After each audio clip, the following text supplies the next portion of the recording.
So வணக்கம் மக்களே, welcome back to our channel. இன்றைக்கி எங்கே இருக்கேன் அப்படின்னு பார்த்தீங்கன்னா, புதுக்கோட்டை டு தஞ்சாவூர் லைனில் ஆதனக்கோட்டை அப்படின்ற ஒரு ஊர் தான் இருக்குது. நிறைய பேருக்கு இந்த சைடு வந்திருந்தீங்கன்னா தெரியும்.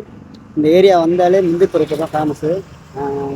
ரேட்டு எவ்வளோ, இங்கே எவ்வளோ இப்போ போயிட்டுருக்கு அப்படின்றத டீட்டெயில் காட்டுறேன்.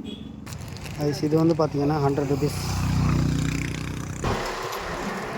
அரவைக்கு சமையலுக்கெல்லாம் யூஸ் பண்ணுறது. ப்ரோ, இதுக்கும் அதுக்கு என்ன டிஃப்ரெண்ட்டு? முழு பருப்பு இது 2 பீஸா உள்ளது, இதுக்கு தூளா உள்ளது, அதுக்கு தூளா உள்ளது. ரேட்டு இதுக்கும் அதுக்கும் டிஃப்ரென்ஸ் ஆகும். அது 100 கிராம் எவ்வளோ? அது 125 கிராம் 100 ரூபா. ஒரு 25 கிராம் எக்ஸ்ட்ரா வரும் டேமேஜ் இருக்கனால. இது வந்து பார்த்தீங்கன்னா ஹாஃப் கேஜி வந்து எவ்வளோ ப்ரோ? 500 ரூபா. இந்த சைடு வந்தீங்கன்னா மறக்காமல் லொக்கேஷன் வந்து பார்த்தீங்கன்னா இந்த மெக்கானிக் ஷாப்புக்கு ஆப்போசிட்டில் தான் இருக்குது. நம்ம ப்ரோ தான் இருப்பார். வந்தீங்கன்னா மறக்காமல் வாங்கிட்டு போங்க. சப்போர்ட் பண்ணுங்கள் எல்லோரும் நம்ம சேனலுக்கு. அதேமாரி